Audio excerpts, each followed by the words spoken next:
ದರ್ಶನ್ ಗ್ಯಾಂಗ್ನ ಕ್ರೂರತ್ವ ಬಿಚ್ಚಿಡ್ತಾ ಇದ್ದವೆ ಕೊಲೆಗೆ ಬಳಸಿದಂತ ವಸ್ತುಗಳು. ಮೆಗ್ಗರ್ನಿಂದ ಕರೆಂಟ್ ಶಾಕ್ ಕೊಟ್ಟು ಕೊಲೆ ಮಾಡಿತ್ತು. ಆ ಗ್ಯಾಂಗ್ ರೇಣುಕಾಸ್ವಾಮಿ ಹತ್ಯೆಗೆ ಬಳಸಿದಂತ ಲಾಠಿ, ಕೋಲು, ಹಗ್ಗದ ಫೋಟೋ ಕೂಡ ಸಿಕ್ಕಿದೆ. ಮನುಷ್ಯತ್ವವನ್ನೇ ಕಳೆದುಕೊಂಡು ಮೃಗಗಳ ರೀತಿಯಲ್ಲಿ ವರ್ತನೆ ಮಾಡಿದಂಥ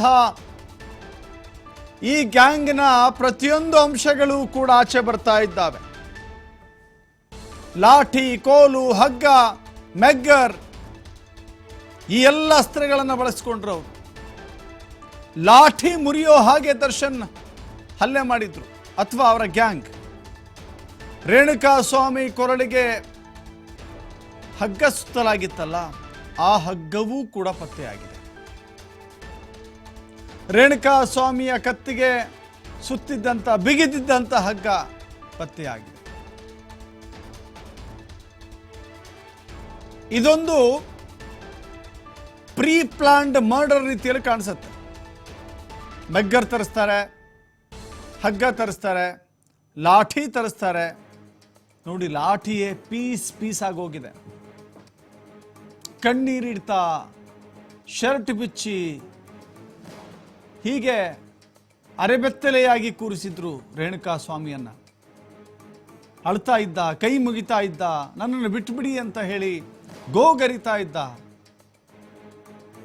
ಅತ್ರು, ಒದ್ದಾಡಿದ್ರು, ಕಣ್ಣೀರಿಟ್ರು, ರಕ್ತ ಸೋರಿದ್ರು.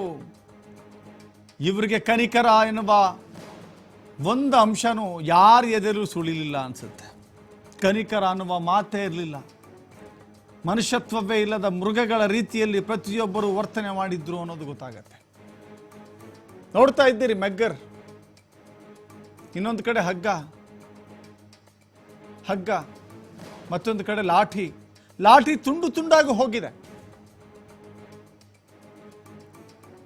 ಯಾವ ಮಟ್ಟಿಗೆ ಆ ಲಾಠಿಯನ್ನು ಬಳಸಿ ರೇಣುಕಾಸ್ವಾಮಿಯ ಮೇಲೆ ಹಲ್ಲೆ ಮಾಡಿದೆ ಅನ್ನೋದನ್ನ ನಾವಿಲ್ಲಿ ಕಂಡುಕೊಳ್ಳಬಹುದು.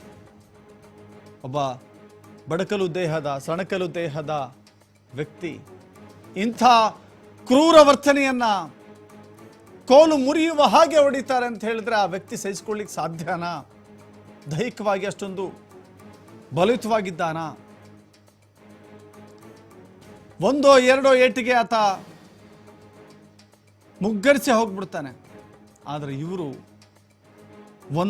ಎರಡ ಮಾಡಿದ್ದು. ಹಗ್ಗ ಸುತ್ತೋದಂತೆ, ಕೋಲಿಂದ ಹೊಡೆಯೋದಂತೆ, ಬದಿಯೋದಂತೆ, ಮೆಗ್ಗರ್ನಿಂದ ಕರೆಂಟ್ ಶಾಕ್ ಕೊಡೋದಂತೆ, ವಿಚಿತ್ರವಾಗಿ ಆತನನ್ನ ಹಿಂಸೆಗೊಳಪಡಿಸಿದ್ದಾರೆ ಇವರು. ಅಂತಿಂತ ಚಿತ್ರಹಿಂಸೆ ಅಲ್ಲ, ನಿಜಕ್ಕೂ ಆತ ಒದ್ದಾಡಿ ಪ್ರಾಣ ಬಿಟ್ಟಿದ್ದಾನೆ ರೇಣುಕಾಸ್ವಾಮಿ. ಈತನ ದೃಶ್ಯಗಳನ್ನು ಅಥವಾ ಈಗ ಬಿಡುಗಡೆಯಾಗಿರುವ ಫೋಟೋಗಳನ್ನು ನೋಡಿ ಅವರ ಇಡೀ ಮನೆಯವರೆಲ್ಲ ಕೂಡ ಕಣ್ಣೀರಿಡ್ತಾ ಇದ್ದಾರೆ. ನನ್ನ ಮಗ ಎಷ್ಟು ಒದ್ದಾಡಿ, ಎಷ್ಟೊಂದು ನರಕದಲ್ಲಿ ಚಿತ್ರಹಿಂಸೆ ಪಟ್ಬಿಟ್ನಲ್ಲಪ್ಪ ಅಂತ ಹೇಳಿ.